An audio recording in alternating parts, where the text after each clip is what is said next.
او نوې نوې خبرې به ونه کوي. په کابل کې په ښار کې ما میلاد شریف جوړوله نو یو راته وایي مفتي صاحب دا میلاد خو دومره ضروري نه دی، حالات خراب دي، میلاد مه جوړوه. ما ورته ویل څه کې تا نه خو اشرف غني هم کول، هغې موږ ته نه ویل چې میلاد مه جوړوه او ته راته وایې چې مه یې جوړوه. دا څرنګه ولې به اهم نه وي، ولې به اهم نه وي. په دې ورځ کې هغه پیغمبر پیدا دی چې ځمکې اسمانونه عرش او بس جنت او جهنم حور او جنت شپه او ورځ بوټي او کاڼي دا ټول د ده د سپین مخ له وجې نه پیدا شوي. زه دا تجویز نه کوم، دا خبره راته کې میلاد دې مه کوه. ولې ډېرو کسانو زه ډارولم وایي که چېرې په کابل کې ته میلاد وکوې کېدای شي چاودنه پکې وشي. دا خوارج نه دي. ګوره تاسو شاهدان یو د زنافان خبره. ما 20 کاله مخکې د واقعیانو طبایع دې منبر بیان کړ. درته وویل چې ګورئ دا د دین دښمنان دي، دا د کافرانو ملاتړ دي. خلکو به ویل وایي دا مفتي خو نورې مسلې نه دي زده، فقط په وهابیانو کې غږېږي. ځینې کسان به موږ ته ویل چې پرېږدئ د وهابیانو سره فروعي اختلاف دي، څه به کوو. اوس مو ولیدل امارت ته امریکا قدرت ته سخته شوه لکه دغه وهابیانو بادشاه شوه. څومره ځوانۍ د غزني مولي ادریس تاسو ته نوم اورېدلی. هغه ځوان وه، هغه مجاهد وه چې یو چا ماته خبره کوله چې د غزني حالات خراب شول. دا د امریکې د پوځ مشر او خالد اسدالله خالد د امریکایانو ایجنټ د دې دواړو مشوره وکړه چې په غزني کې چې څوک مولي ادریس نه وي ختم کړی امن نه شي راوستلی. څومره چپې پسې هغه چا شي په ننګرهار کې دا اشیا نشي. زموږ او تاسو هغه ځوانان هغه مجاهدین په ننګرهار کې شهیدان شول. دا چا وکړه؟ دا ځینې وهابیانو رضیانو وکړه چې د اسلام په جامه کې راوتلي وو او د اسلام اواز یې کوله. اوس هم د اسلام خبره کوه، د خلافت اسلامي خبره کوه. اما مسلمانان څرنګه کوي؟ سپین ږیری سړی په مایک باندې کینې وي جوټې جوټې کوي. په اور کې مسلمانان وسول او د دوی د اسلام راتګ داسې دی. رسول الله وایي د دې د اسلام راتګ داسې دی لکه غشه چې د لندې نه وولې، غشه خو بېرته لندې ته نه راځي. وایي داسې اسلام دې ته نه راځي.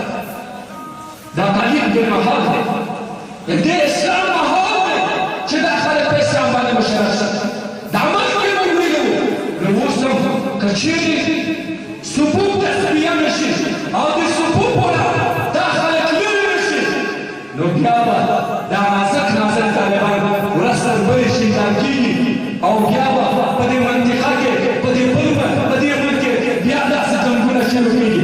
تاریخ یې بلد الحرام لیکلي دي، تاریخ یې بلد الحرام لیکلي دي چې 55 جنګونه وهابیانو 55 جنګونه په خلاف د عقیدې د اهل سنت والجماعت کوي. 55 جنګونه د وهابیانو علامت څه ده؟ کتاب لیکي، کتاب رسول الله مې حدیث را نقل کوي. د دې علامه دا لویه علامه یې یقاتلون اهل الايمان ويدعون اهل الاوثان. د دې جنګ به د مسلمانانو سره وي، د دې جنګ به د میراث سره وي، د دې جنګ به د مدرسې سره وي، د دې جنګ به د عالم سره وي، د دې جنګ به د متقي سره وي، د دې جنګ به د اهل تصوف سره وي. ويدعون اهل الاوثان او بت پرستان به پرېږدي. ما ته د یو وهابي وکړي په تاریخ کې مې راته وښیي چې وهابیانو یو کاپټین ورکړی، یو کاپټین یې ورکړی. ما ته یې په تاریخ کې ثابته کړه. او وهابیانو مې د انګریزانو نه مخکې خپل تاریخ ما ته ثابت کړه چې دې نه مخکې دوی پیدا شوي، چې انګریزان راغلي او دوی پیدا شوي.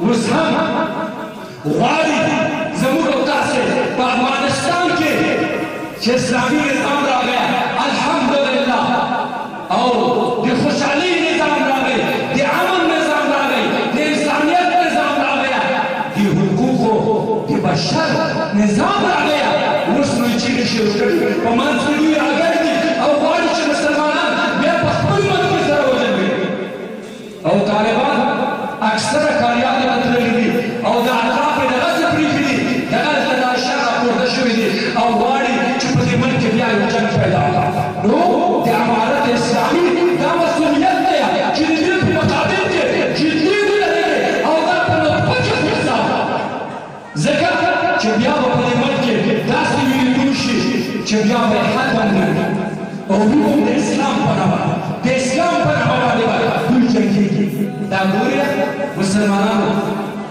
دا د وابیانو صفات دی دوی په ټول عمر د مسلمانانو سره جنګېږي او د کافر سره چېرته هم نه دي جنګېدلي او اوس ګورې په دې ملک کې څه حال باندې کړی دی او دوی وایي چې غیر د موږ نه نور چې څومره کسان دي دا ټول مشرکین دي او العیاذ بالله العیاذ بالله نقل کفر نباشه وایي د موږ په رسول الله باندې شک دی چې دا ایمان تېر کړی وي که نه العیاذ بالله دا د دوی عقیده په کتاب کې ورته څوک چې له ځانه غولېږي د هغې خبرې ته اعتبار نشته زه به د دوی کتاب درته راوړم نزول الابرار من فقه النبي المختار دا کتاب دی دا د دوی هغه نور وحید الزمان لیکلی او په مقابل کې در المختار کې لیکلی در المختار په مقابل کې لیکلی او څه وایي ما ته یې چا وویل مفتي صاحب تاسو خو د وابیانو سره په خیرات جنګ دی په ډوډۍ هم جنګ دی هغه وایي خیرات نشته او تاسو وایي چې شته ما ورته ویل چې نه موږ د وابیانو سره په قرآن جنګ دی څرنګه ما وابیان قرآن نه مني موږ یې منو ویل چېرته او نزول الابرار من فقه النبي المختار 19مه صفحه کې وګوره څه وایي والصحيح أن الخمر ليس بنجس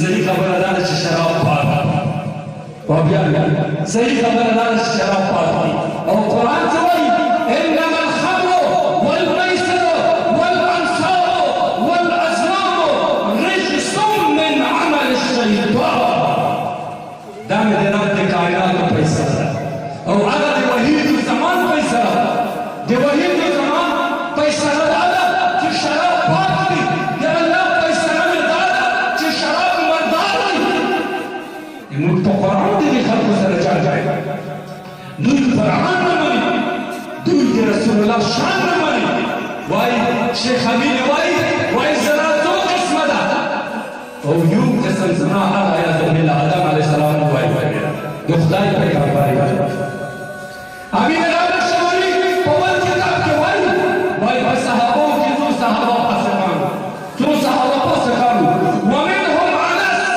العیاذ بالله نی په دې کې نوم حضرت انس کوم حضرت انس خادم الرسول 10 سنین هغه انس چې د رسول اقدس لس کاله خدمت کړی و دا په فاسقانو کې العیاذ بالله کوم صحابه هغه چې الله د خپل رضا اعلان کړی رضي الله عنهم ورضوا عنه الله وایي زه د صحابو نه راضي یم دوی زما نه راضي دي او الله په قرآن کې معیار د قبولیت د ایمان د صحابو پیش کوي څه وایي ایمان راوړئ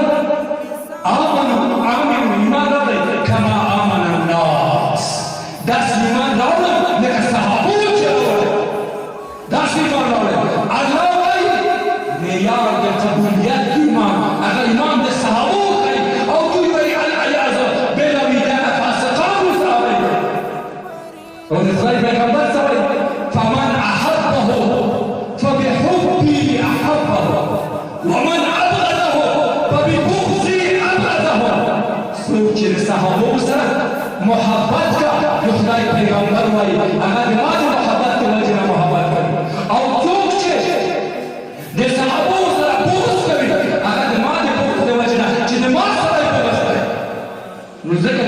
المفتري